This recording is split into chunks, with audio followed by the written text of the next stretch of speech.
ನಮಸ್ಕಾರ ಎಲ್ಲರಿಗೂ. ಕಳೆದ ಒಂದು ಎಪಿಸೋಡ್ ಇಂದ ನಾನು ಇಮ್ಯಾಜಿನೇಷನ್ ಮತ್ತೆ ಮ್ಯಾನಿಫೆಸ್ಟೇಷನ್ ಎಂಡ್ ಮಾಡಿದೆ. ಒಂದು ಮಾತು ಹೇಳಿದ್ನೆ, ಏನೋ ಒಂದು ಎಂಡ್ ಆಗುತ್ತೆ ಅಂತಂದ್ರೆ ಏನೋ ಒಂದು ಹೊಸದಾಗಿ ಬಿಗಿನ್ ಆಗುತ್ತೆ ಅಂತ. ಹೌದು, ನಾನೀಗ ಮಲ್ಟಿ ಡೈಮೆನ್ಷನಲ್ ರಿಲೇಟೆಡ್ ಸ್ವಲ್ಪ ವಿಡಿಯೋಸ್ ಗಳನ್ನ ಸ್ಟಾರ್ಟ್ ಮಾಡೋಣ ಅಂತ ಹೊಸ ಹೊಸ ಟೈಪ್ ಲೈಕ್ ಐಡಿಯಾಸ್ ನ ಚಿಂತನೆ ಮಾಡಿ ಕೆಲವೊಂದು ಐಡಿಯಾಸ್ ಗಳಿದಾವೆ, ಅದನ್ನ ಎಕ್ಸ್ಪ್ಲೇನ್ ಮಾಡ್ಬೇಕು ಅಂತ ಈ ವಿಡಿಯೋನ ಮಾಡ್ತೀನಿ.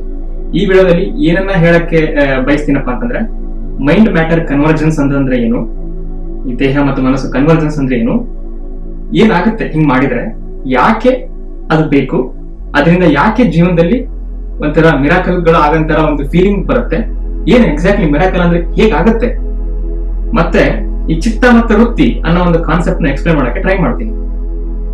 ಜೀವನ ಅಂತ ಅಂದ್ಮೇಲೆ ಡಿಫ್ರೆಂಟ್ ಟೈಪ್ ಕೆಲಸಗಳನ್ನ ಜನರು ಮಾಡ್ತಾರೆ, ಡಿಫ್ರೆಂಟ್ ಜನರು ಏನೇನೋ ಮಾಡ್ತಾರೆ. ಕೆಲವೊಬ್ಬರಿಗೆ ಅದು ಕೈಗೂಡುತ್ತೆ ಆ ಕೆಲಸಗಳು, ಇನ್ನು ಕೆಲವೊಬ್ಬರಿಗೆ ಎಷ್ಟೇ ಪ್ರಯತ್ನ ಮಾಡಿದ್ರು ಕೂಡ ಆಗ್ತಾ ಇಲ್ಲ ಅಂತ ಅನ್ಸ್ತಾ. ಯಾಕೆ ಅಂತ ಒಂದ್ಸಲ ಯೋಚನೆ ಮಾಡಿದೀರಾ? ಕೆಲವೊಂದು ಕೆಲಸಗಳು ಮಾಡಿದಾಗ ಕೈಗೂಡ್ತವೆ, ಕೆಲವೊಂದು ಕೆಲಸಗಳು ಟೈಮ್ ತಗೊಳ್ತವೆ, ಬಟ್ ಆದ್ರೂ ಆಗುತ್ತೆ. ಆದ್ರೆ ಯಾಕೆ ಎಲ್ಲರಲ್ಲೂ ಈ ಒಂದು ಡಿಫ್ರೆನ್ಸ್ ಯಾಕೆ? ಎಲ್ಲರಿಗೂ ಯಾಕೆ ಅನ್ಕೊಂಡಿದ ತಕ್ಷಣ ಯಾಕೆ ಆಗಲ್ಲ? ಇವನ್ ಮಾಡ್ದಂಗ ಅವ್ನಿಗೆ ಯಾಕಾಗಲ್ಲ, ಅವ್ನ್ ಮಾಡ್ದಂಗ ಅವ್ನಿಗೆ ಯಾಕಾಗಲ್ಲ, ನೋಡು ಮರದ ಮೇಲೆ ಯಾರು ಕೂದಿದ್ದಾನ ಅವ್ನಿಗೆ ಯಾಕಾಗಲ್ಲ? ಯೋಚನೆಗಳು, ಈ ತರ ಯೋಚನೆಗಳು ನಮಗೆ ನಿಮಗೆ ಎಲ್ಲರಿಗೂ. ಇಲ್ಲಿ ಒಂದು ಕಾನ್ಸೆಪ್ಟ್ ಬರುತ್ತೆ. ವೇದಾಂತ ಸೊಸೈಟಿ ನ್ಯೂಯಾರ್ಕ್ ಇಂದ ನಾನು ಒಂದು ಲೆಕ್ಚರ್ ನ ಕೇಳ್ತಾ ಇರ್ಬೇಕಾದ್ರೆ ಯೂಟ್ಯೂಬ್ ಅಲ್ಲಿ ಅವೈಲೇಬಲ್ ಇದೆ, ವೇದಾಂತ ಸೊಸೈಟಿ ನ್ಯೂಯಾರ್ಕ್ ಅಂತ ಹೋದ್ರೆ ಅವ್ರು ಮೆನ್ಷನ್ ಮಾಡ್ತಾರೆ ಚಿತ್ತ ಮತ್ತೆ ವೃತ್ತಿ ಅನ್ನೋ ಕಾನ್ಸೆಪ್ಟ್.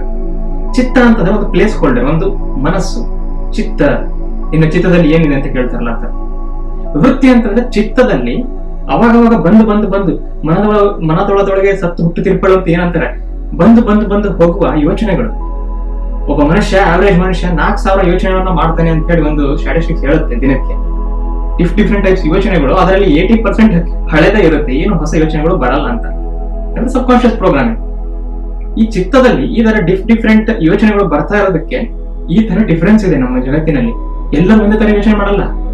ಅಂದ್ರೆ ಕೆಲವೊಂದು ಸೆಟ್ ಆಫ್ ಪೀಪಲ್ ಇರುತ್ತೆ, ಅವು like similar mind, same mentality ಅಂತ ಅನ್ಬೋದು. Not every one thinks in same way ಅಲ್ವಾ? ಅದೇ ತರ ಈ ಚಿತ್ತದಲ್ಲಿ ಈ ತರ ಡಿಫ್ರೆಂಟ್ ವೃತ್ತಿಗಳು ಇರೋದಕ್ಕೆ ನಮ್ಮ ಕಾರ್ಯಗಳು ಅಷ್ಟೊಂದಾಗಿ ಕೈಗೊಳ್ಳಲ್ಲ. ಈಗ ನೀವು ಒಂದು ಕತೆ ಕೇಳಿರ್ಬೋದು, ಒನ್ ಪಾಯಿಂಟೆಡ್ ಫೋಕಸ್ ಅಂದ್ರೇನು, ಚಿತ್ತದಲ್ಲಿ ಒಂದೇ ಒಂದು ಥಾಟ್ ನ ಇಟ್ರೆ ಯಾಕೆ ಹಂಗೆ ಫೋಕಸ್ ಎಫೆಕ್ಟ್ ಬರುತ್ತೆ. ಒಂದು ಕತೆ ಫೇಮಸ್ ಇದೆ, ದ್ರೋಣರು ಮರದ ಮೇಲೆ ಅಲ್ಲಿ ಒಂದು ಪಕ್ಷಿ ಇರುತ್ತೆ, ಎಲ್ಲರಿಗೂ ಏನ್ ಕಾಣ್ತಿದೆ ಅಂದ್ರೆ ಕೊಂಬೆ ಕಾಣುತ್ತೆ, ಎಲ್ಲ ಕಾಣುತ್ತೆ ಬೇರೆ, ಅಂದ್ರೆ ಅರ್ಜುನನಿಗೆ ಪಕ್ಷಿ ಕಣ್ಣು ಮಾತ್ರ ಕಾಣ್ತಾ ಇದೆ ಅಂತ ಹೇಳ್ತಾನೆ. ಸೊ ಇಲ್ಲಿ ಅರ್ಜುನ ಅನ್ನೋ ಒಂದು ಚಿತ್ತದ ವೃತ್ತಿ ಒಂದೇ ಆಗಿದೆ, ಅದು ಆ ಪಕ್ಷಿಯ ಕಣ್ಣೇ ಆಗಿದೆ. ಇದಕ್ಕೊಂದು ದೃಷ್ಟಾಂತ ಇದೆ ಸ್ನೇಹಿತರೆ. 1893 ಅಲ್ಲಿ ಲೈಕ್ ವಿವೇಕಾನಂದ ಅವರು ಶಿಕಾಗೋ ಹೋಗ್ತಾರೆ. ಅಲ್ಲಿ ಅವರು ಅಲ್ಲೇನೋ ವೆಸ್ಟರ್ನ್ ಡ್ರೆಸ್ ಹಾಕೊಂಡು ಹೋಗಲ್ಲ, ಅವರು ಇದೇ ತರ ಪೇಟ ಕಟ್ಕೊಂಡು ಅದೇ ತರ ಇಂಡಿಯನ್ ಒಂದು ಇದು ಅಟೇರ್ ಎಲ್ಲ ಹೋಗಿರ್ತಾರೆ. ಅಲ್ಲಿ ಹೋದಾಗ ಆ ಶಿಕಾಗೋ ರಿವರ್ ಹತ್ರ ನೋಡ್ತಾ ನಿಂತಿರ್ತಾರೆ, ಆಕಾಶವನ್ನ ನೋಡ್ತಾ ನಿಂತಿರ್ತಾರೆ, ಸನ್ಸೆಟ್ ಆಗ್ತಾ ಇರೋ ಶಿಕಾಗೋ ರಿವರ್ ಇದೆ. ಅಲ್ಲಿರೋ ಅಮೆರಿಕನ್ ಕೆಲವೊಂದು ಹುಡುಗರು ರೈಫಲ್ ಹಿಡ್ಕೊಂಡ್ಬಿಟ್ಟು ಅದರಲ್ಲಿ ಒಂದು ಬುಲೆಟ್ ಇಟ್ಕೊಂಡು ಆಟ ಆಡ್ತಾ ಇರ್ತಾರೆ. ಅದೇನ್ ಆಟಪ್ಪ ಅಂತಂದ್ರೆ, ಶಿಕಾಗೋ ರಿವರ್ ಅಲ್ಲಿ ಹರಿತಾ ಇರ್ತಕ್ಕಂಥ ಒಂದು ನದಿಯಲ್ಲಿ ಮೊಟ್ಟೆಗಳನ್ನ ಹಾಕಿ ಆ ಮೊಟ್ಟೆಯನ್ನ ಶೂಟ್ ಮಾಡ್ತಾರೆ ರೈಫಲ್ ಇಂದ. ಈಗ ಅವರಿಗೆ ಈ ಮನುಷ್ಯನ ನೋಡ್ತಾರೆ, ಎಲ್ಲರೂ ಸೂಟು ಕೂಟ ಕಂಡು ಇವನು ಯಾರೋ ಮನುಷ್ಯ ವಿಚಿತ್ರವಾಗಿದ್ದಾನೆ, ನಮ್ ದೇಶ ಇದ್ದಂಗೆ ಇಲ್ಲಲ್ಲ ಇವನ್ ಯಾಕೆ ಹಿಂಗೆ ಗಂಭೀರವಾಗಿ ಆಕಾಶ ನೋಡ್ತಾ ಇದ್ದಾನೆ, ಯಾಕೆ ಇವನೆಲ್ಲ ಕೇಸರಿ ಬಣ್ಣದಲ್ಲಿ ಹಾಕೊಂಡ್ಬಿಟ್ಟಿದ್ದಾನೆ ಎಲ್ಲವನ್ನು, ಕೇಳೋಣ ಇವನ್ ಯಾರು ಅಂತ ಹೋಗಿ ಅವನ್ನ ಮಾಕ್ ಮಾಡಕ್ಕೆ ನೋಡ್ತಾರೆ. ಸ್ವಾಮೀಜಿಗಳು ಇಂಥವಕ್ಕೆಲ್ಲ ತಲೆ ಕಟ್ಕೊಳ್ಳೋರಲ್ಲ. ಅವ್ರ ಬಗ್ಗೆ ನಾನು ಎಷ್ಟು ಹೇಳಿದ್ರು ನಾನು ಲೈಕ್ ಅದಕ್ಕೆ ಅರ್ಹನೇ ಇಲ್ಲ ಅವ್ರ ಬಗ್ಗೆ ಮಾತಾಡಕ್ಕೆ. ಕೆಲವೊಮ್ಮೆ ಅವ್ರ ಬಗ್ಗೆ ಉಲ್ಲೇಖ ಆಗಿದೆ. ಅವರು ನಾರ್ಮಲ್ ಆಗಿ ಈಗ ಕ್ಯಾಶುವಲ್ ಆಗಿ ಕನ್ವರ್ಸೇಷನ್ ಮಾಡ್ತೀವಲ್ಲ, ಆತರ ಮಾಡಿದ್ರೆ ಸಿಂಹ ಗರ್ಜಿಸ್ತಾ ಇದೆಯೋ ಅನ್ನಂಗೆ ಫೀಲ್ ಆಗ್ತಿತ್ತಂತೆ ಅವರ ಮಾತಿನಲ್ಲಿ ಎನರ್ಜಿ. ಸಿಂಹ ಏನಾದ್ರು ಆಕಳಿಸ್ತಾ ಇದೀವ ಅಥವಾ ಸಿಂಹ ಏನಾದ್ರು ಒದರ್ತಾ ಇದೆಯೋ ಅನ್ನೋ ಫೀಲಿಂಗ್ ಬರ್ತಾ ಇತ್ತಂತೆ. ಅಷ್ಟು ಗಟ್ಟಿಂದ ಬರ್ತಾ ಇತ್ತು ಅವ್ರ ಎನರ್ಜಿ, ಆ ಗಟ್ಟಿಂದನೇ ಬರ್ತಾ ಇತ್ತು. ಸೊ ಅವ್ರು ನೋಡ್ಬಿಟ್ಟು ಯಾರೋ ನೀನು ಹಿಂಗೆ ಬಂದ್ಬಿಟ್ಟಿದ್ಯಾ ಬೇರೆ ದೇಶದಿಂದ ತಮಾಷೆ ಮಾಡ್ತಿರ್ತಾರೆ. ಅವರು ಇದಕ್ಕೆಲ್ಲ ಬೆಲೆ ಕೊಡಲ್ಲ. ಅವ್ರು ಕೇಳ್ತಾರೆ, ಏನ್ ಮಾಡ್ತಿದ್ದೀರಾ ನೀವು ಇಲ್ಲಿ ಅಂತ. ಸಣ್ಣ ಹುಡುಗರು, ನಾವು ಆಟ ಆಡ್ತಿದ್ದೀವಿ, ಕಣ್ಣಿ ಕಾಣಿಸ್ತೀವಿ, ಅಲ್ಲಿ ಮೊಟ್ಟೆ ಹಾಕಿ ಹೊಡಿತಾ ಇದೀವಿ, ಇದು ನಿಮ್ಮಂತವ್ರಿಗಲ್ಲ, ನಾವೆಷ್ಟೇ ಟ್ರೈ ಮಾಡಿದ್ರು ಬರ್ತಾ ಇಲ್ಲ ಅಂತ ಹೇಳ್ತಾರೆ. ವಿವೇಕಾನಂದ ಅವರು ಒಂದ್ಸಲ ನೀವು ಕೊಡೋದ್ರ ರೈಫಲ್ ಅಂತ ಕೇಳ್ತಾರೆ. ಇವರು ಯಾರೋ ಏನೋ ಹಿಂಗೆ ಹುಚ್ಚ ರೈಫಲ್ ಕೊಡಂತ ಕೇಳ್ತಾನೆ, ಏನ್ ದೊಡ್ಡ ಹೊಡೆದು ಬಿಸಾಕ್ ಕೊಡ್ತೇನೆ ನಂಗೆ ಮಾತಾಡ್ತಾನೆ ಅಂತ. ಅವರು ಅಷ್ಟೇ ಅಲ್ಲ, ಇನ್ನೊಂದು ಕೇಳ್ತಾರೆ, 5 ಮೊಟ್ಟೆಗಳನ್ನು ಹಾಕಿ 5 ಬುಲೆಟ್ ನ ಕೊಡಿ ನನಗೆ ಅಂತ ಹೇಳ್ತಾರೆ. ಹುಡುಗರಿಗೆ ಆಶ್ಚರ್ಯ, ಅವ್ರ ಕ್ಯೂರಿಯಾಸಿಟಿ ಬೇರೆ, ಹುಚ್ಚನ ಮಕ್ಕಳು. ಅವರು ಏನ್ ಮಾಡ್ತಾರೆ, ರೈಫಲ್ ಅಲ್ಲಿ 5 ಬುಲೆಟ್ನೇ ಹಾಕಿ ಕೊಡ್ತಾರೆ ಸ್ವಾಮೀಜಿಗಳಿಗೆ. ಸ್ವಾಮೀಜಿ ಚಿತ್ತಾವೃತ್ತಿ ಒಂದೇ, ಯಾಕಂದ್ರೆ ಅವರು ಅವಾಗವಾಗ ನಿರ್ವಿಕಲ್ಪಕ್ಕೆ ಹೋಗಿ ಬರ್ತಾ ಇದ್ರು, 3 ತಾಸು ಧ್ಯಾನ ಮಾಡ್ತಾ ಇದ್ರು. ಕೆಲವೊಮ್ಮೆ ನನ್ನ ದೇಹ ಎಲ್ಲಿ ಅಂತ ಒದರಿದ ದೃಷ್ಟಾಂತಗಳು ಓದಿದ್ದೀನಿ ನಾನು ಬುಕ್ಕಲ್ಲಿ. ಆ ತರ 5 ಬುಲೆಟ್ ನ ತಗೊಳ್ತಾರೆ, ಡಗ ಡಗ ಡಗ ಡಗ ಅಂತ 5 ಹಿಟ್ಟಿಗೆ 5 ಮೊಟ್ಟೆಗಳು, ನದಿಯಲ್ಲಿ ತೇಲ್ತಾ ಇರ್ತಕ್ಕಂಥ ಮೊಟ್ಟೆಗಳು ಒಡೆದೋಗುತ್ತೆ. ಈ ಸಣ್ಣ ನೋಡ್ರ ಲೈಕ್ ಏನು ಮಾತು ಬರಲ್ಲ ಅವರಿಗೆ. ಏನಪ್ಪಾ ಇದು, ಯಾವ್ದೋ ಒಂದು ವಿಚಿತ್ರ ವ್ಯಕ್ತಿ ಅಂತ ಅನ್ಕೊಂಡ್ವಿ. ಅವರಿಗೆ ತಲೆಬಾಗ್ಬಿಡ್ತಾರೆ, ಹೆಂಗೆ ಆಯ್ತು ಹೇಳಿ ಮಾಸ್ಟರ್ ಸ್ಟಾರ್ಟ್ ಮಾಡ್ಬಿಡ್ತಾರೆ. ಹೆಂಗಾಯ್ತು ಇದು ನಿಮ್ ಕೈಯಿಂದ, ಹೆಂಗಾಯ್ತು ಹೆಂಗೆ ಅಂತಂದ್ರೆ ಇದೇ ನಾನು ಕಾನ್ಸೆಪ್ಟ್ ಹೇಳಿದ್ನಲ್ಲ, ಯಾರ ಚಿತ್ತ ಮತ್ತೆ ವೃತ್ತಿ, ಆ ಚಿತ್ತದಲ್ಲಿ ಒಂದೇ ಒಂದು ವೃತ್ತಿಯನ್ನು ಮಾಡ್ತಾರೋ ಅದು ಕಾನ್ಸಂಟ್ರೇಷನ್, ಒನ್ ಪಾಯಿಂಟ್ ಫೋಕಸ್. ಇದು ಹೆಂಗ್ ಬರುತ್ತೆ ಅಂದ್ರೆ ಮೈಂಡ್ಫುಲ್ನೆಸ್ ಅಥವಾ ಪ್ರೆಸೆಂಟ್ ಮೈಂಡ್ ಅಲ್ಲಿ, ಪ್ರೆಸೆಂಟ್ ಸಿಚುವೇಶನ್ ಅಲ್ಲಿ ಬದುಕೋದನ್ನ ಯಾರು ಬಹಳ ಪ್ರಾಕ್ಟೀಸ್ ಮಾಡ್ತಾರೋ ಇವ್ರಿಗೆ ಈ ತರದ ಒಂದು ಸಾಧನೆ ಮಾಡಕ್ ಆಗುತ್ತೆ. ನೋಡಿ, ಅವ್ರು ಈ ಒಂದು ಚಿತ್ತವೃತ್ತಿಯ ಕಾನ್ಸೆಪ್ಟ್ ಯೂಸ್ ಮಾಡಿ ಏನ್ ಬೇಕಾದನ್ನ ಪಡಿತಾ ಇದ್ರು ಲೈಫ್ ಅಲ್ಲಿ. ಅವರಿಗೆ ಸೋಲು ಅಂದ್ರೆ ಗೊತ್ತಿರ್ಲಿಲ್ಲ. ಸೋಲು ಅಂದ್ರೆ ಗೊತ್ತಿಲ್ಲ ಮೀನಿಂಗ್ ಅಂದ್ರೆ ಸೋಲ್ತಾ ಇದ್ರು. ಅವ್ರಿಗೂ ಕಷ್ಟ ಇರ್ತಾ ಇತ್ತು, ಅವರಿಗೂ ಡೌನ್ ಫಾಲ್ ಇರ್ತಾ ಇದ್ರು ಲೈಫ್ ಅಲ್ಲಿ. ಅದನ್ನ ಅವ್ರು ನೋಡೋ ರೀತಿ ಬೇರೆ ಇರ್ತೈತೆ. ಯಾಕೆ, ಅವರ ಚಿತ್ತವೃತ್ತಿ ಒಂದೇ ಇತ್ತು. ಏನನ್ನಾದ್ರೂ ಆಗ್ಲಿ ನಾನು ಶಿಖರವನ್ನೇ ಪುಡಿ ಮಾಡ್ಬಿಡ್ತೇನೆ ಅನ್ನೋ ಒಂದು ಎನರ್ಜಿ ಇತ್ತು. ಅದನ್ನೇ ಅವರು ಯುವಕರಲ್ಲಿ ಬಿತ್ತಕ್ಕೆ ಟ್ರೈ ಮಾಡಿದ್ರು. ನಮ್ಮ ಭಾರತ ದೇಶದಲ್ಲಿ ಯಾವ ತರ ಆಗ್ಬೇಕು ಅಂತಂದ್ರೆ ಎಲ್ಲರಲ್ಲೂ ಆ ಉಕ್ಕಿನಂತ ನರಗಳು ಬರಬೇಕು. ಒಂದು ಮಾನಸಿಕವಾಗಿ ಆ ಒಂದು ಮ್ಯಾಸ್ಕುಲಿನಿಟಿ ಅನ್ನೋದು ಬರಬೇಕು ಈ ಒಂದು ಯುವಕರಲ್ಲಿ. ಅವಾಗಷ್ಟೇ ಒಂದು ಉತ್ತಮ ಭಾರತ ನಿರ್ಮಾಣ ಸಾಧ್ಯ ಅಂತ ಅವ್ರು ಏನ್ ಕನಸು ಕಂಡಿದ್ರು. ಅದಕ್ಕೆ ಈ ಸೆಲ್ಫ್ ಡೆವಲಪ್ಮೆಂಟ್ ಆಗೋದು ಅವ್ರು ಹೆಂಗೆ ಅಂತ ಅವರೇ ಮಾಡಿ ತೋರಿಸಿ ಜಗತ್ತಿಗೆ ಒಂದು ದೃಷ್ಟಾಂತವಾಗಿ ಹೋಗಿದ್ದಾರೆ. ಇವಾಗ ಎಂದಿನಂತೆ ಕಳೆದ ವಿಡಿಯೋಗಳಂತೆ ಈ ಚಿತ್ತವೃತ್ತಿ ಅನ್ನೋ ಕಾನ್ಸೆಪ್ಟ್ ಮತ್ತೆ ಈ ಫ್ರಾಕ್ಟಲ್ಸ್, ಈ ಬ್ಯೂಟಿ ಆಫ್ ಲೈಫ್, ಫ್ರಾಕ್ಟಲ್ಸ್ ಅನ್ನೋ ಒಂದು ಶಕ್ತಿ ಅಂತ ಮಾತಾಡ್ತೀನಿ. ಈ ಬ್ಯೂಟಿ ಆಫ್ ಲೈಫ್ ಹೆಂಗಿರುತ್ತೆ, ಈ ಚಿತ್ತವೃತ್ತಿ ಒಂದಾದ್ರೆ ಯಾವ ತರ ಮಿರಕಲ್ಗಳಾಗ್ತವೆ. ಈ ಸ್ವಾಮಿ ಲೈಫ್ ಅಲ್ಲಿ ಆಗ್ತಾ ಇತ್ತಲ್ಲ, ಏನ್ ಬೇಕದನ್ನ ಅವ್ರು ಮಾಡ್ತಾ ಇದ್ರು. ಅವರ ಸಾವನ್ನು ಕೂಡ ಅವರು ಪ್ರಿಡಿಕ್ಟ್ ಮಾಡಿದ್ರು 5 ವರ್ಷಗಳ ಹಿಂದೆ. 5 ವರ್ಷಗಳ ಹಿಂದೆ, ಅವ್ರು ಸಾಯೋ 5 ವರ್ಷಗಳ ಹಿಂದೆ ಹೇಳಿದ್ರು ಅವರು, ನಾ ಇನ್ನು 5 ವರ್ಷಗಳಾದ್ಮೇಲೆ ನನ್ನ ಸಾವನ್ನ ಹೇಗಿರ್ಬೇಕು ಅಂತಂದ್ರೆ ಅವ್ರು ಮಾತಾಡ್ತಿದ್ರು ಅವ್ರ ಶಿಷ್ಯರಿಗೆ.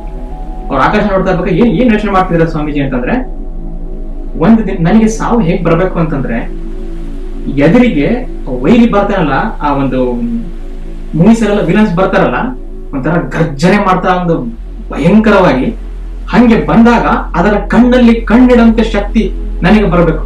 ಎದೆತಟ್ಟಿ ಹೇಳ್ತೀನಿ ನಾನು, ನೀನು ಬಂದು ನನ್ನ ಎದುರಿಗೆ ನಿಲ್ಲು ಅಂತ ಸಾವಿಗೆ. ಹಾಗೆ ಅವ್ರು ಮಾತಾಡ್ತಾ ಇದ್ರು. ಯಾಕೆ ಹೀಗೆ ಮಾತಾಡ್ತಾರೆ ಅವ್ರಿಗೆ ಗೊತ್ತಾಗ್ತಿರ್ಲಿಲ್ಲ. ಯಾಕೆ ಸ್ವಾಮೀಜಿ ಬರೀ ಸಾವಿನ ಬಗ್ಗೆ ಮಾತಾಡ್ತಾರೆ ಹಂಗೆ ಹಿಂಗೆ ಅಂತ. ಸ್ವಾಮೀಜಿದು ಒಂಥರ ಡಿಫ್ರೆಂಟ್ ಟೈಪ್ ಆಫ್ ಮೆಂಟಾಲಿಟಿ. ಈಗ ನಾನು ಎಂದಿನಂತ ಐಪ್ಯಾಡ್ಗೆ ಕರ್ಕೊಂಡು ಹೋಗ್ಬಿಟ್ಟು, ಏನಿದು ಇದರ ಮರ್ಮ, ಫ್ರಾಕ್ಟಲ್ಸ್ ಅಂದ್ರೆ ಏನು, ಇದನ್ನೆಲ್ಲ ಎಕ್ಸ್ಪ್ಲೇನ್ ಮಾಡ್ತೀನಿ ಬನ್ನಿ. ಓಕೆ, ಇವಾಗ ಈ ವಿವೇಕಾನಂದರ ಚಿತ್ತ ಮತ್ತು ವೃತ್ತಿಯ ಬಗ್ಗೆ ಮಾತಾಡಿದ್ನಲ್ಲ, ಅಂದರೆ ಮನಸ್ಸಿನಲ್ಲಿ ಬರ್ತಕ್ಕಂಥ ಥಾಟ್ಸ್ಗಳು, ಅವೆರಡನ್ನು ಹೇಗೆ ನಾವು ಒಂದು ಮಾಡ್ಕೊಳ್ಳೋದು, ಆ ಥರ ಒಂದು ಒನ್ ಪಾಯಿಂಟೆಡ್ ಫೋಕಸ್ನ ಹೆಂಗೆ ಬರೆಸ್ಕೊಳ್ಳೋದು ಅಂತಂದರೆ 2 ಮೆಥಡ್ಸ್ಗಳಿದ್ದಾವೆ. 1ನೇ ಮೆಥಡ್ನ ಏನಂತ ಕರಿತೀವಿ, ಹ್ಯಾವ್ ಶಾರ್ಟ್ ಟರ್ಮ್ ಗೋಲ್ಸ್ ಅಂತ. ಶಾರ್ಟ್ ಟರ್ಮ್ ಗೋಲ್ಸ್ ಅಂತ ಅಂದರೆ, ಈಗ ನಾವು ಡ್ರೀಮ್ ಬಿಗ್ ಅಂತ ಕೆಲವೊಬ್ಬರು ಹೇಳ್ತಾ ಇರ್ತಾರೆ, ಅಂಥ ದೊಡ್ಡ ಕನಸು ಇಟ್ಕೋಬೇಕು, ಆ ಕನಸು ಹಿಂಗೆ ಮಾಡಬೇಕು ಅಂತ. ಆದರೆ ಪ್ರೆಸೆಂಟ್ ಮೂಮೆಂಟಲ್ಲಿ ಬದುಕೋದು ಎಷ್ಟು ಇಂಪಾರ್ಟೆಂಟ್ ಅನ್ನೋದು ಯಾರು ಅಷ್ಟೊಂದು ತಲೆ ಕೆಡಿಸ್ಕೊಳ್ಳಲ್ಲ. ಯಾಕಪ್ಪ ಅಂತಂದರೆ, ಈಗ ನೋಡಿ, ನೀವು 5 ವರ್ಷದ ಮುಂದೆ ಅಂದರೆ ಮುಂದೆ 5 ವರ್ಷದಲ್ಲಿ ಏನು ಮಾಡಬೇಕು ಅಥವಾ 10 ವರ್ಷದಲ್ಲಿ ಏನು ಮಾಡಬೇಕು ಹಿಂಗೆ ಮಾಡ್ಕೊಂಡ್ರೆ ನಮಗೆ ಫುಲ್ಲು ಅನ್ಸರ್ಟನಿಟಿ ಆಗಿಬಿಡುತ್ತೆ. ಎಲ್ಲವೂ ಅನ್ಸರ್ಟನ್ ಆಗುತ್ತೆ. ಅಂದರೆ 5 ವರ್ಷ ಅಂದರೆ ತುಂಬ ಟೈಮ್, ಅದು 10 ವರ್ಷ ಅಂದರೆ ತುಂಬ ಟೈಮ್. ಅದ್ರ ಬದಲು ನಾವೇನು ಮಾಡಬೇಕು, ತುಂಬ ಶಾರ್ಟ್ ಟರ್ಮ್ ಗೋಲ್ಸ್ಗಳು ಹೇಳ್ತಾ ಇದ್ದೀನಿ ನಾನು. ಶಾರ್ಟ್ ಅಂತಂದರೆ ಲೈಕ್ ಒಂದು 2-3 ವರ್ಷ ಕೂಡ ಅಲ್ಲ, ಜಸ್ಟ್ 2 ಡೇಸು ಅಥವಾ 3 ಡೇಸು, ಇಷ್ಟು ದಿನದಲ್ಲಿ ನಾನು ಏನು ಮಾಡಬೇಕು, ಇಂಥದನ್ನು ಫಸ್ಟ್ ನಾವು ಗಮನ ಕೊಡ್ತಾ ಬರಬೇಕು. ಇವಾಗ ಏನಾಗುತ್ತೆ, ನಮ್ಮ ಚಿತ್ತವೃತ್ತಿಯ ಕಾನ್ಸೆಪ್ಟ್ ಹೇಳಿದ್ನಲ್ಲ, ಚಿತ್ತ ಮತ್ತು ವೃತ್ತಿ. ಈಗ ಚಿತ್ತದಲ್ಲಿ ಬಹಳ ಡಿಫ್ರೆಂಟ್ ಯೋಚನೆಗಳಿದ್ರೆ, ಅಂದರೆ ತುಂಬ ಮುಂದಿನ ದಿನಗಳ ಯೋಚನೆಗಿದ್ರೆ ಇವು ಒಂದಾಗೋದಿಲ್ಲ ಇವೆರಡು. ನೀವು 2 ದಿನದಲ್ಲಿ ಏನು ಮಾಡಬೇಕು ಅಂತ ಹೇಳಿ ಅದನ್ನು ಫಸ್ಟ್ ಕಾನ್ಕ್ವರ್ ಮಾಡಬೇಕು. ನೆಕ್ಸ್ಟ್ ಇನ್ನು ಅದು ಹೀಗೆ 3 ದಿನದಲ್ಲಿ ಇದ್ದದ್ದು 2 ಬರಬೇಕು, 2 ದಿನದದ್ದು ಒಂದು ದಿನ ಬರಬೇಕು. ಅಂದರೆ ಇವತ್ತೇನು ಮಾಡಬೇಕು ಅಂತ ಮಾತ್ರ ಕಾನ್ಸಂಟ್ರೇಷನ್ ಮಾಡ್ತಾ ಇರುತ್ತೆ ಚಿತ್ತ ಒಂದೇ ದಿನದಲ್ಲಿ. ಆಮೇಲೆ ಒಂದು ದಿನ ಏನಾಗುತ್ತೆ, ಚಿತ್ತ ಒಂದು ಅರಿಯುತ್ತೆ. ಅದು ಏನಪ್ಪ ಅಂತಂದರೆ, ಚಿತ್ತಕ್ಕೊಂದು ಗೊತ್ತಾಗುತ್ತೆ ಅದು ಏನಪ್ಪ ಅಂತಂದರೆ ನಾನು ಪ್ರೆಸೆಂಟ್ ಮೂಮೆಂಟಲ್ಲಷ್ಟೇ ಕೆಲಸ ಮಾಡಬೇಕು. ಇದನ್ನು ಈ ಚಿತ್ತ ಅರ್ಥ ಬಿಡುತ್ತೆ. ಅಲ್ಲಿಯ ತನಕ ನಾವು ಸಣ್ಣ ಸಣ್ಣ ಗೋಲ್ಸ್ನ ಮಾಡ್ತಾ ಹೋಗಬೇಕು. ಯಾಕಂತಂದರೆ ಈಗ ನೋಡಿ, ನೆಕ್ಸ್ಟ್ 5 ಗಂಟೆಗಳಲ್ಲಿ ನಾನು ಒಂದನ್ನು ಓದಿ ಮುಗಿಸ್ತೀನಿ ಅಂತ ಒಬ್ಬ ವಿದ್ಯಾರ್ಥಿ ಕೂತ್ಕೊತಾನೆ, ಅಥವಾ ನೆಕ್ಸ್ಟ್ 5 ಗಂಟೆಗಳಲ್ಲಿ ನಾನು ಏನೋ ಮಾಡ್ತೀನಿ ಅಂತ ಮಧ್ಯವಯಸ್ಕರು ಯಾರೋ ಒಂದು ಹಿಂಗೆ ಏನೋ ಅನ್ಕೊಳ್ತಾರೆ, ಚಿಕ್ಕ ಡ್ರೀಮ್ಸ್ ಅಷ್ಟೇ. ಈವನ್ ತರಕಾರಿ ತರೋದಾಗಿರಲಿ, ಅದೊಂದು ಗೋಲೆ, ಅದೊಂದು ಡ್ರೀಮೇ, ಅದೊಂದು ಮಿರಾಕಲ್ನೇ. ತರಕಾರಿ ಹೋಗಿ ತರೋದೇ ಒಂದು ಮಿರಾಕಲ್. ಸೊ ಈ 5 ಗಂಟೆಗೆ ಇದನ್ನು ಮಾಡ್ತೀನಿ ಅಂತ ಹೇಳಿ ಆವಾಗ ಚಿತ್ತ ಬರೇ ಇದ್ರ ಬಗ್ಗೆನೇ ಯೋಚನೆ ಮಾಡ್ತಾ ಇರುತ್ತೆ, ಈ 5 ಗಂಟೆ ಒಳಗಡೆ ಏನು ಮಾಡಬೇಕು ಅಂತ. ಅದನ್ನು ಫಸ್ಟ್ ಡನ್ ಅಂತ ಆದಮೇಲೆ, ಅದು ಆದಮೇಲೆ ಮನಸ್ಸಿಗೆ ಒಂಥರ ಸಮಾಧಾನ ಆಗುತ್ತೆ. ಓಕೆ ಅಪ್ಪ, ಇದನ್ನು ಮಾಡಿದೆ. ಅದನ್ನು ಬಿಟ್ಟು ಇದನ್ನು ಪ್ರೊಕ್ರಾಸ್ಟಿನೇಷನ್ ಮಾಡ್ತಾ ನಾಳೆ ಮಾಡೋಣ, ನಾಡಿದ್ದು ಮಾಡೋಣ, ಹೀಗೆ ನಾವು ಇದು ಶಾರ್ಟ್ ಟರ್ಮ್ ಗೋಲ್ಸ್ ಆಗಲ್ಲ. ಹಾಗೆ ನಾಳೆ ನಾಡಿದ್ದು ಅಂತಂದ್ರೆ ಶಾರ್ಟ್ ಆಗಲ್ಲ, ಅದು ಮತ್ತೆ ಮುಂದೆ ಹೋಗ್ತಾ ಬರುತ್ತೆ. ಈ ಥರ ಶಾರ್ಟ್ ಟರ್ಮ್ ಗೋಲ್ಸ್ಗಳನ್ನು ಇಟ್ಕೊಂಡು ಮಾಡ್ತಾ ಮಾಡ್ತಾ ಮನಸ್ಸಿಗೆ, ಅಂದರೆ ಈ ಚಿತ್ತ ಅಂತ ತೋರಿಸಿ ಇದಕ್ಕೆ ನಂಬಿಕೆ ಬರೆಸೋದು ಒಂದನೇ ಸ್ಟೆಪ್ಪು. ಎರಡನೇ ಸ್ಟೆಪ್ಪಲ್ಲಿ ಏನು ಮಾಡಬೇಕು, ಈ ನಾವು ಏನು ಕರಿತೀವಿ no body only mind state ಅಂತ ಕರಿತೀವಿ. ಅಂದರೆ ನಮಗೆ ಬಾಡಿ ಮೇಲೆ ಎಚ್ಚರ ಇರೋದಿಲ್ಲ, ಓನ್ಲಿ ಮೈಂಡ್ ಅಷ್ಟೇ ಇರುತ್ತೆ ಕಾನ್ಷಿಯಸ್ನೆಸ್. ಇದಕ್ಕೆ ಝೀರೋ ಥಾಟ್ಸ್ ಅಂತ ಕರಿತೀವಿ. ಝೀರೋ ಥಾಟ್ಸ್ ಅಂತ ಏನಪ್ಪ ಇದು ಝೀರೋ ಥಾಟ್ಸ್ ಅಂತಂದರೆ, ಈ ಯಾರು ಹೀಗೆ ಬಹಳ ಮೆಡಿಟೇಷನ್ ಮಾಡ್ತಾರೋ, ಈ ಸವಿಕಲ್ಪ ಮತ್ತು ನಿರ್ವಿಕಲ್ಪಕ್ಕೆ ಹೋಗ್ತಾರಲ್ಲ, ನಿರ್ವಿಕಲ್ಪ ಸಮಾಧಿ ಅಂತ ಒಂದು ಕಾನ್ಸೆಪ್ಟ್ ಬರುತ್ತೆ ಇಲ್ಲಿ. ನಿರ್ವಿಕಲ್ಪ ಸಮಾಧಿ ಇದನ್ನು ಹೇಳೋಕ್ಕೆ ನಾನು ಒಂದು ಅರ್ಹ ವ್ಯಕ್ತಿ ಅಲ್ಲ, ಯಾಕಂದರೆ ನನಗೆ ಆಧ್ಯಾತ್ಮದ ಬಗ್ಗೆ ಅಷ್ಟೊಂದು ವಿಚಾರ ಗೊತ್ತಿಲ್ಲ. ಅದನ್ನು ನೀವು ತಿಳ್ಕೊಬೋದು, ಇದು ಹೆಸರೇನು ಅಂತಂದರೆ. ಅಂದರೆ ನಿರ್ವಿಕಲ್ಪ ಸಮಾಧಿಗೆ ನೀವು ಹೋದಾಗ ಏನು ಥಾಟ್ಸ್ ಇರಲ್ಲ, ಝೀರೋ ಥಾಟ್ಸ್ ಸ್ಟೇಟ್ ಅಂತ ಕರೀತಾರೆ. ನಿಮ್ಮ ಚಿತ್ತ ಕಂಪ್ಲೀಟು ಉಸಿರಿನ ಮೇಲೆ ಮಾತ್ರ ಗಮನ ಇರುತ್ತೆ ಅಷ್ಟೇ. Only mind consciousness one pointed focus ಥರ ಇರುತ್ತೆ, ಒಂದೇ ಒಂದು ಪಾಯಿಂಟ್ ಥರ ಹಿಂಗೆ ಬೀಮ್ ಥರ ಬರ್ತಾ ಇರುತ್ತೆ. ಈ ಒಂದು ಸ್ಟೇಟಿಗೆ ಹೋಗಿ ಬರ್ತಾ ಇರೋದ್ರಿಂದ, ಅಥವಾ ಹೀಗೆ ಮೆಡಿಟೇಷನ್ ಮಾಡೋದ್ರಿಂದ, ಅಟ್ಲೀಸ್ಟ್ ಒಂದು ಹಾಫ್ ಆನ್ ಅವರ್ ಮೆಡಿಟೇಷನ್ ಮಾಡೋದ್ರಿಂದ ನಮ್ಮ ಚಿತ್ತ ಮತ್ತು ವೃತ್ತಿಗಳು ಕಾನ್ಸೆಪ್ಟ್ ಏನು ಹೇಳಿದೆ, ಇವೆರಡು ಒಂದಾಗ್ತಾ ಬರ್ತವೆ. ಸೊ ಇವೆರಡು ಒಂದಾಗ್ತಾ ಬಂದಾಗ ನಮ್ಮ ಜೀವನದಲ್ಲಿ ಯಾವ ಥರ ಫೀಲಿಂಗ್ ಬರ್ತಾ ಹೋಗುತ್ತೆ ಅಂತಂದರೆ, ನಾವು ಕೈಗೊಂಡ ಎಲ್ಲ ಕೆಲಸಗಳು ಆಗ್ತಾ ಇದ್ದಾವಪ್ಪ, ನಾವು ಮಾಡಿದ್ದೆಲ್ಲ ಆಗ್ತಾ ಇದ್ದಾವೆ. ಇದೇ ಒಂದು ದೊಡ್ಡ ಮಿರಾಕಲ್ ಅಂದರೆ ಪಾರಿವಾಳ ಬಂದ್ಬಿಡೋದಲ್ಲ, ಹಿಂಗೆ ಹಾರ್ಕೊಂಡ್ಬಿಟ್ಟು ಹಿಂಗೆ ಪಾರಿವಾಳ ಬಂದ್ಬಿಡೋದಲ್ಲ. ಮಿರಾಕಲ್ ಅಂತಂದರೆ ನಾವು ಏನೇನು ಕೆಲಸ ಮಾಡ್ತಾ ಇದ್ದೀವಿ ಅದು ಆಗ್ತಾ ಇದೆ ಅಂತ ಅನಿಸೋದೇ ಒಂದು ದೊಡ್ಡ ಮಿರಾಕಲ್ಲು. ಯಾಕಂದರೆ ಅಂದ್ಕೊಂಡಿದ್ದ ಇವಾಗಿನ ಕಾಲದಲ್ಲಿ ಆಗೋದೇ ಒಂದು ದೊಡ್ಡ ಕಷ್ಟ. ನಾವು ಏನೇನು ಅಂದ್ಕೊಳ್ತಾ ಇದ್ದೀವಿ ಅದು ಆಗ್ತಾ ಇದೆ ಅಂತ ಅನಿಸೋದೇ ಒಂದು ದೊಡ್ಡ ಮಿರಾಕಲ್. ಅದು ಆಗಬೇಕಂದ್ರೆ ಈ ಚಿತ್ತವೃತ್ತಿಗಳು ಒಂದಾಗಬೇಕು. ಈಗ ಇಂಥ ಚಿತ್ತವೃತ್ತಿಗಳು ಒಂದಾದ ಮಾನವ, ಲೇಸರ್ ತೋರಿಸ್ತಿದೆ ನಾನು, ಚಿತ್ತವೃತ್ತಿ ಒಂದಾದ ಮಾನವ ತಾನು ಮಾಡಿದ ಎಲ್ಲ ಒಂದು ಕಾರ್ಯಗಳು ಕೈಗೂಡುತ್ತಿದೆ ಅಂತ ಫೀಲಿಂಗ್ ಬಂದು ಅವನಿಗೆ ಬ್ಯೂಟಿ ಅನ್ನಿಸ್ತಾ ಹೋಗುತ್ತೆ ಲೈಫು. ಆ ಬ್ಯೂಟಿ ಅನ್ನೋದು ಏನು ಅಂತ ಒಂದು ದೃಷ್ಟಾಂತದ ಮೂಲಕ ಹೇಳ್ತೀನಿ ಬನ್ನಿ. ಈಗ ಆ ಬ್ಯೂಟಿ ಅಂದರೆ ಏನು ಅಂತ ಹೇಳ್ತೀನಿ ಅಂತ ಹೇಳಿದ್ನಲ್ಲ, ಇಲ್ಲಿ ನೋಡಿ, ಒಂದು ಫ್ರಾಕ್ಟಲ್ ಸಿಮ್ಯುಲೇಷನ್ ಜಾವಾ ಲ್ಯಾಬ್ ವೆಬ್ಸೈಟಿಗೆ ನಾನು ಕರ್ಕೊಂಬಂದ್ಬಿಟ್ಟಿದ್ದೀನಿ. ಇಲ್ಲಿ ಕೆಳಗಡೆ ನೀವು ನೋಡಬೇಕಾದ್ರೆ ಕ್ಯಾಲ್ಕುಲೇಷನ್ ಇಟರೇಷನ್ 362 ಅಂತ ಇದೆ.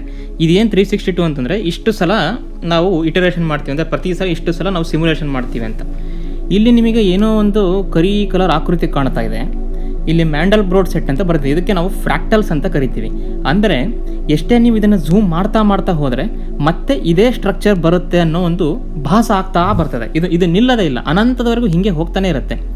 ಸೊ ಇಲ್ಲಿ ಯಾಕೆ ಇದನ್ನು ತಂದೆ ಅಂತಂದರೆ, ಈ ಚಿತ್ತಾವೃತ್ತಿ ಒಂದಾದ ಮನುಷ್ಯ ಅವನ ಲೈಫು ಝೂಮ್ ಅಂತಂದರೆ ಏನೋ ಮುಂದೆ ಹೋಗ್ತಾ ಇರೋದು, ಅಂದರೆ ಲೈಫು ಹೋಗ್ತಾ ಇರುತ್ತೆ ಅಂತ.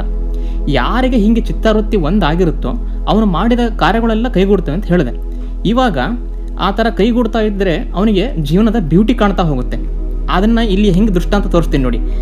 ಇವಾಗ ಇದನ್ನು ಪಿಂಚ್ ಮಾಡೋಣ, ಇದನ್ನು ಝೂಮ್ ಮಾಡೋಣ. ಇವಾಗ ಇದು ಸ್ಟ್ರಕ್ಚರ್ ನೋಡ್ಕೊಂಡಿದ್ದೀರಲ್ಲ, ಇವಾಗ ಝೂಮ್ ಮಾಡ್ತಾ ಬರ್ತೀನಿ ನೋಡಿ, ಸರಿಯಾಗಿ ಗಮನಿಸ್ತಾ ಹೋಗ್ರಿ.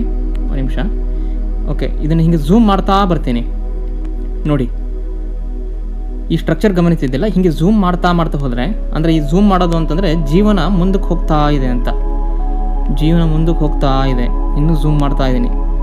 ಇಲ್ಲಿ ಏನೋ ಒಂದು ಸ್ಟ್ರಕ್ಚರ್ ಬಂತು, ಇದು ಕೂಡ ಅದೇ ಥರ ಕಾಣ್ತಾ ಇದೆ. ಅಂದರೆ ಇದು ಒಂದು ಬ್ಯೂಟಿ, ಸಿಮಿಟ್ರಿ, ಸೂಪರ್ ಸಿಮಿಟ್ರಿ. ಮತ್ತೆ ಇನ್ನು ಝೂಮ್ ಮಾಡ್ತೀನಿ, ಹೀಗೆ ಇನ್ನೂ ಒಳಗೆ ಹೋಗೋಣ, ಝೂಮ್ ಮಾಡೋಣ, ಮತ್ತೊಂದು ಬ್ಯೂಟಿ ಕಾಣ್ತು. ಅಂದರೆ ಇಲ್ಲಿ ನೋಡಿ, ಚಿತ್ತಾವೃತ್ತಿ ಒಂದಾದ ಮಾನವ ಏನೇ ಮಾಡಿದ್ರು ಅವನಿಗೆ ಬ್ಯೂಟಿಫುಲ್ ಆಗಿರೋ ವಸ್ತುಗಳೇ ಕಾಣ್ತವೆ. ಜೀವನ ಯಾವಾಗಲೂ ಬ್ಯೂಟಿಫುಲ್ ಆಗಿದೆ ಅಂತಲೇ ಅನಿಸ್ತಾ ಹೋಗ್ತದೆ. ಯಾಕೆ ಹೇಳಿ, ನಮಗೆ ಅಂದ್ಕೊಂಡ ಕಾರ್ಯಗಳು ಕೈಗೂಡ್ತಾ ಹೋದರೆ ನಮಗೆಲ್ಲ ಚೆನ್ನಾಗಿ ಅನಿಸ್ತಾ ಇದೆಯಲ್ಲ, ಹ್ಯಾಪಿ ಆಗುತ್ತೆ ಮನಸ್ಸಿಗೆ. ನೋಡಿ ಝೂಮ್ ಮಾಡ್ತಾ ಇದ್ದೀನಿ ನಾನು. ಹೀಗೆ ಝೂಮ್ ಮಾಡ್ದಂಗೆ ಅದೇ ಸ್ಟ್ರಕ್ಚರ್ ಬರ್ತಾ ಇದೆ. ಇದು ಯಾಕೆ ಇಲ್ಲಿಗೆ ಸ್ಟಾಪ್ ಆಯ್ತು ಅಂದರೆ ನಾನು 362 ಕೊಟ್ಟಿದ್ದನಲ್ಲ ಅಷ್ಟಕ್ಕೆ ಇಲ್ಲಿ ಸ್ಟಾಪ್ ಆಯಿತು. ಇದನ್ನು ನಾವು ಹೀಗೆ 1000 ಅಂತ ಕೊಡ್ಬೋದು ಅನಿಸುತ್ತೆ. 512,000 ಈ 1000 ಕೊಟ್ಟರೆ ಮತ್ತೆ ಇನ್ನೂ ಝೂಮ್ ಮಾಡ್ಬೋದು ನಾನು. ಹೀಗೆ ಇದು ಝೂಮ್ ಮಾಡ್ತಾ ನೋಡಿ ಮತ್ತೊಂದು ಸ್ಟ್ರಕ್ಚರ್ ಅದೇ ಥರ ಬಂತು ನೋಡಿ. ಇಲ್ಲೊಂದು ಆ ದೊಡ್ಡದು ಒಂದು ಸಣ್ಣದು 2 ವೃತ್ತಗಳಿದ್ವಲ್ಲ ಬ್ಲಾಕು, ಈಗ ಝೂಮ್ ಮಾಡಿದಾಗ ಇಷ್ಟೇ ಬಂತು. ಇದು ಹೀಗೆ 1000 ಅಲ್ಲದೆ ರೇಂಜ್ ಅಂತ ಕೊಟ್ಟಿದ್ದೀನಲ್ಲ, ಈ ರೇಂಜನ್ನು ನಾವು ಇನ್ಫೈನೈಟ್ ಆಗಿ ಕೊಡ್ತಾ ಹೋದರೆ, ಅಂದರೆ ಜೀವನ ಎಲ್ಲಿ ತನಕ ಸ್ಟಾರ್ಟ್ ಆಗಿ ಮುಗಿಯುತ್ತೋ ಅಲ್ಲಿ ತನಕ ನಾವು ಹಿಂಗೆ ಕೊಡ್ತಾ ಹೋದರೆ ಮನುಷ್ಯನಿಗೆ ಹಿಂಗೆ ಬ್ಯೂಟಿ ಕಾಣ್ತಾ ಹೋಗುತ್ತೆ ಹೊರತು ನೇಚರಲ್ಲಿ ಇನ್ನೇನು ಕಾಣಲ್ಲ. ಆವಾಗ ಮನಸ್ಸಿಗೆ ತೃಪ್ತಿ ಆಗುತ್ತೆ, ಆವಾಗ ಮನಸ್ಸಿಗೆ ಮಿರಾಕಲ್ಗಳಾಗ್ತಾ ಇದೆ ಅಂತ ಅನಿಸುತ್ತೆ. ಆದರೆ ಈ ಬ್ಯೂಟಿ ಎಲ್ಲಿದೆ ಅಂತ ನೀವು ಕ್ವಶನ್ ಮಾಡಿದಾಗ ಇಲ್ಲಿದೆ ನನ್ನ ಹತ್ರ ಆನ್ಸರು. ಹೀಗೆ ನಾವು ಆ ಫ್ರ್ಯಾಕ್ಟಲ್ ಸಿಮ್ಯುಲೇಷನ್ ತೋರಿಸಿದ್ನಲ್ಲ, ಆ ಬ್ಯೂಟಿ ಎಲ್ಲಿದೆ ಅಂತ ಕೇಳಿದಾಗ ಇಲ್ಲಿ ನೋಡಿ. ನಮ್ಮ ಹಳ್ಳಿಗಳಲ್ಲಿ ಈ ಊಟ ಮಾಡಿ ಎಲೆ ಅಡ್ಕೊಂಡು ಅಜ್ಜಗಳು ಮಲಗಿರ್ತಾರಲ್ಲ ದೊಡ್ಡ ಒಂದು ಮರದ ಕಟ್ಟೆಯಲ್ಲಿ, ಆ ಮರಗಳೆಲ್ಲ ಸರಿಯಾಗಿ ಅಬ್ಸರ್ವ್ ಮಾಡಿ ನೋಡಿ. ನೀವು ಮಧ್ಯಾಹ್ನದ ಒಂದು ಉರಿ ಬಿಸಿಲಲ್ಲಿ ಸಣ್ಣ ತಪ್ಪಗೆ ಒಂದು ನಾಯಿ ಮಲ್ಕೊಂಡಿರುತ್ತೆ, ಅಲ್ಲಿ ಅದ್ರ ಮೇಲೆ ಹೋಗಿ ಬಾಲದಲ್ಲಿ ಕಾಲಿಡ್ಬಿಡೆ, ಅಲ್ಲಿ ಹೋಗಿ ನಿಂತ್ಕೊಂಡ್ಬಿಟ್ಟು ಈ ಮರನ ನೋಡಿ ಈ ಬ್ಯೂಟಿ ನೋಡಿ. ಈ ಮರನ ನೀವು ಝೂಮ್ ಮಾಡ್ತಾ ಹೋದರೆ ಮತ್ತೆ ಇದೇ ಸ್ಟ್ರಕ್ಚರು, ಆ ಒಂದು ಬ್ರಾಂಚ್ಗಳು, ಆ ಕೊಂಬೆಗಳಲ್ಲಿ ಮತ್ತೆ ಕೊಂಬೆಗಳು. ಈ ಒಂದು ಮರದಲ್ಲಿ ಬ್ಯೂಟಿ ಇದೆ. ಫ್ರ್ಯಾಕ್ಟಲ್ಸ್ ಇದು ಫ್ರ್ಯಾಕ್ಟಲ್ಸ್ ಎಕ್ಸಾಂಪಲ್. ಇದು ನೇಚರಲ್ಲಿ ನೋಡ್ಬೋದು ಫ್ರ್ಯಾಕ್ಟಲ್ಸ್ ಎಕ್ಸಾಂಪಲ್ಲು. ಅದೇ ಥರ ಇಲ್ಲಿ ನೋಡಿ, ನಾಗವಲ್ಲಿ ಥರ ಡ್ಯಾನ್ಸ್ ಮಾಡೋ ನವಿಲು. ಈ ನವಿಲನ್ನು ಸರಿಯಾಗಿ ಅಬ್ಸರ್ವ್ ಮಾಡಿ. ಇದನ್ನು ನೀವು ಹಿಂಗೆ ಝೂಮ್ ಮಾಡ್ತಾ ಹೋದಾಗ ಮತ್ತೆ ಇದೇ ಸ್ಟ್ರಕ್ಚರ್ ಬರುತ್ತೆ. ಈ ನವಿಲು ಒಂದು ಫ್ರ್ಯಾಕ್ಟಲ್ಸೇ, ಇದೊಂದು ಬ್ಯೂಟಿ. ಅದೇ ಥರ ಯಾವಾಗ ಮನೆ ಸೇರ್ತೀನಿ ಅಂತ ಮೆಲ್ಲಕ್ಕೆ ಹೋಗ್ತಿರೋ ಶೆಲ್ಗಳು ಇರತಕ್ಕಂಥ ಒಂದು ಹುಳಗಳನ್ನು ನೋಡಿ, ಇದೊಂದು ಫ್ರ್ಯಾಕ್ಟಲ್ಲೇ, ಇದೊಂದು ಬ್ಯೂಟಿ. ಇದೊಂದು ಬ್ಯೂಟಿ, ಇದು ಮುಗಿಯಲಾರದ ಬ್ಯೂಟಿ. ಹೆಂಗೆ ಹೋಗ್ತಾನೆ ಇದ್ರೆ ಮತ್ತೆ ಇದೇ ಸ್ಟ್ರಕ್ಚರ್ ವಾಪಸ್ ಬರುತ್ತೆ. ಅದೇ ಥರ ನೋಡಿ ತರಕಾರಿ ತರಕ್ಕೆ ಹೋದಾಗ ಯಾವುದೋ ಕ್ಯಾಬೇಜ್ ಥರ ನೋಡ್ತಿರಲ್ಲ, ಇದು ಕ್ಯಾಬೇಜ್ ಅಲ್ಲ, ಆ್ಯಕ್ಚುಲಿ ಅಲೋವೆರಾ ಇದ್ದಂಗೆ ಇದೆ, ಪಕ್ಕದ ಮನೆ ಆಂಟಿ ಹಚ್ಕೊಳ್ಳೋ ಒಂದು ಕ್ರೀಮ್ ಥರ. ಆ ಕ್ಯಾಬೇಜನ್ನು ನೀವು ಸರಿಯಾಗಿ ನೋಡಿ, ಅಲೋವೆರಾ ಥರ ಹಿಂಗೆ ನೀವು ಹಿಂಗೆ ಮಾಡ್ತಾ ಹೋದರೆ ಮತ್ತೆ ಇಲ್ಲಿ ಒಂದು ಬ್ಯೂಟಿ ಕಾಣುತ್ತೆ, ಎಲೆಗಳು. ಇದೊಂದು ಬ್ಯೂಟಿ, ಇದೊಂದು ಫ್ರ್ಯಾಕ್ಟಲ್ಸೇ. ಇದು ಯಾಕೆ ಹಿಂಗೆಲ್ಲ ಬ್ಯೂಟಿ ಆಗಿದೆ ಅಂತಂದರೆ, ನೇಚರ್ ಅನ್ನೋದು ನಾವು ಯಾಕೆ ಬ್ಯೂಟಿಗೆ ಹೋಲಿಸ್ತೀವಿ ಅಂತಂದರೆ, ಅದಕ್ಕೆ ಯಾವಾಗಲೂ ಮ್ಯಾಟರ್ ಮತ್ತು ಮೈಂಡ್, ನೇಚರಿಗೆ ಮೈಂಡ್ ಅನ್ನೋದು ಇರೋದಿಲ್ಲ. ಮ್ಯಾಟರ್ ಈಕ್ವಲ್ ಟು ಮೈಂಡ್ ಅಂತ ಏನು ಕರಿತೀವಿ, ಈ ಮೈಂಡ್ ಈಕ್ವಲ್ ಟು ಮ್ಯಾಟರ್ ಸ್ಟೇಟಲ್ಲೇ ನೇಚರ್ ಇರುತ್ತೆ. ಯಾಕಂದರೆ ನೇಚರ್ ಯಾವಾಗಲೂ ಪರ್ಫೆಕ್ಟೇ. ನಾವು ಮನುಷ್ಯ ಮಾಡಬಹುದಾದ ಯಾವುದೇ ಇಮ್ಯಾಜಿನೇಷನ್ಗಿಂತ ನೇಚರ್ ಅನ್ನುವ ಒಂದು ರಿಯಾಲಿಟಿನೇ ಗ್ರೇಟು.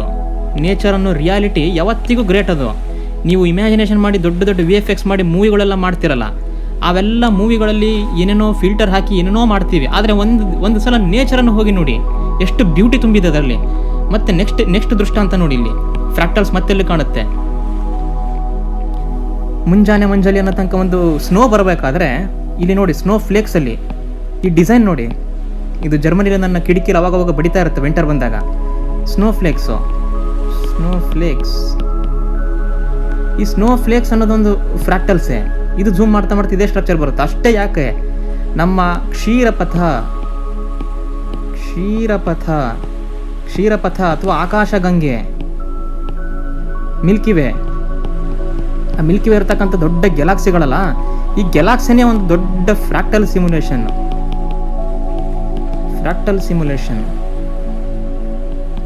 ಈ ಥರ ಬ್ಯೂಟಿನ ಇವತ್ತು ಬೇಜಾರಾಗ್ತಕ್ಕಂಥ ಮನುಷ್ಯ, ಇವತ್ತು ಯಾರೋ ಒಬ್ಬರು ನನಗೆ ಬೈದರು ಅಂತ ಬೇಜಾರಾಗ್ತಕ್ಕಂಥ ಮನುಷ್ಯ, ಅವನಲ್ಲೇ ಬ್ಯೂಟಿಯನ್ನು ಹುಡುಕಕ್ಕೆ ಹೋಗಿ ಫೇಲ್ ಆಗ್ತಾನೆ. ಅದಕ್ಕೆ ಐನ್ಸ್ಟೈನ್ ಅವರು ಏನು ಹೇಳ್ತಾರೆ, ಒಂದು ಸಲ ನೇಚರಲ್ಲಿ ಬಂದು ನೋಡೋ ಹುಚ್ಚ ಮನುಷ್ಯ, ನಿನಗೆ ಎಲ್ಲವೂ ಅರ್ಥ ಆಗುತ್ತೆ. ನಮ್ಮ ಮನುಷ್ಯನ ಇನ್ಸೈಡಲ್ಲಿ ಏನೂ ಇಲ್ಲ, ನಾವು ನಥಿಂಗ್ನೆಸ್ಸು. ನಮ್ಮಲ್ಲಿ ಏನು ಬ್ಯೂಟಿ ಕಾಣ್ತಿದ್ದೀರಿ ನೀವು? ನಾವೊಂದು ಇವತ್ತಿದ್ದು ನಾಳೆ ಹೋಗೋಂಥ ಒಂದು ಜಸ್ಟ್ ಒಂದು ಬಾಡೀಸ್ ಅಷ್ಟೇ. ನಮ್ಮ ಮೈಂಡ್ ಅನ್ನೋದು ಒಂದು ಬ್ಯೂಟಿಫುಲ್ ಆಗಿರೋ ಸ್ಟ್ರಕ್ಚರು.